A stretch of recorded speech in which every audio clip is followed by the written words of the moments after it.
Gawa naman tayo ng easy no-bake recipe para sa mga kaibigan natin na walang oven. For today's video, gagawa tayo ng ube crema di pruta. Gawa muna tayo ng ating custard. Meron ako ditong 3 pirasong egg yolks, 1/4 cup ng cornstarch. Maglalagay muna tayo dito ng kaunting evaporated milk mula dun sa isang lata para mas madali natin siyang mahalo. 1/2 cup ng sugar at 1/2 teaspoon ng salt. Imimix natin yan hanggang sa ma-dissolve na yung cornstarch at saka sugar. And then ibubuhos na natin yung natitira pa nating 360 ml ng evaporated milk. And then para maging ube flavor siya, maglalagay ako dito ng 1 tablespoon ng ube flavoring. Hahaluin natin yan and then bubuksan natin yung apoy sa medium-low and then dire-diretso lang yung halo niya hanggang sa lumapot na. Within 4 to 5 minutes, makikita nyo malapot na kaagad to. Mabilis lang naman, so talagang siguraduhin nyo nga haluin nyo siya para hindi masunog yung ilalim kasi mabilis lalasa yon. Pag nakikita nyong smooth na, magsisimula kasi yan sa ganito yung medyo lumpy at saka magaspang yung ating mixture. And then pero pagka dinire-diretso nyo yung halo, kikinis na. Kapag ka nangyari na yon, patayin nyo yung apoy and then tsaka tayo maglalagay ng all-purpose cream o whipping cream 500 ml. Alam na to, saktong-sakto yung lasa, saktong-sakto yung tamis. Kung gusto niya pa nang mag-iba ng flavor, pwedeng-pwede din. Kapag ka na-mix nyo na siya ng maayos, ilalagay na natin to sa isang bowl, tatakpan natin ng cling wrap, and then papalamigin natin sa ref.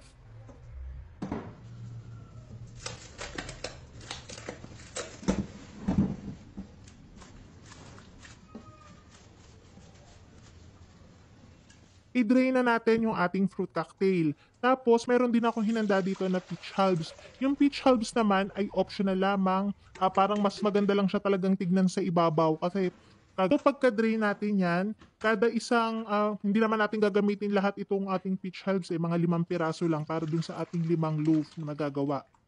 Ini-slice ko na agad yung ating mga peach halves para mamaya ilalagay na lang natin siya sa ibabaw. Mga 5 piraso lang yung kailangan natin. Kakailanganin din natin dito ng 30 pieces na broas, pwede rin ang graham, pwede ang fudgy bar, pwede ang toasted mamon.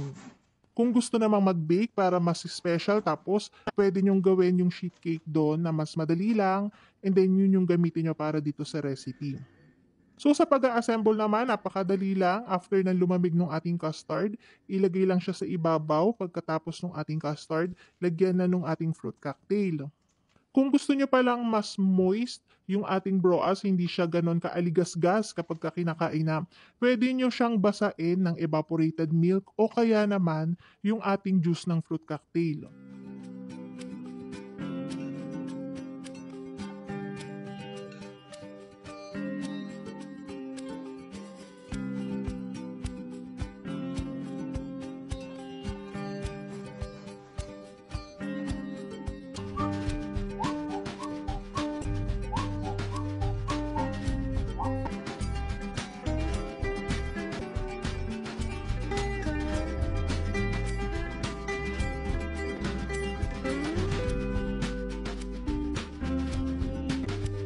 Ilagay muna natin to sa ref para mag-set yung cream niya sa ibabaw.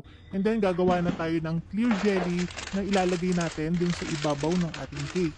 Hindi yan crema di fruta kapag walang gelatin sa ibabaw. So dito meron akong 750 ml ng water, 1/2 cup ng sugar, and then yung isang pack ng ating Mr. Hot Gulaman na clear. Hahaluin natin yan hanggang sa mag-mix and then ibo-boil natin to ng kaunti.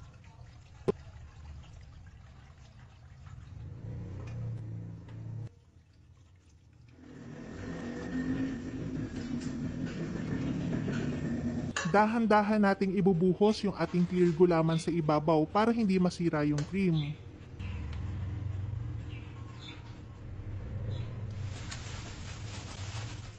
Napaka-instant tong ating recipe kaya bagay na bagay talaga siya sa mga handaan na napakadami na kailangang i-prepare na food.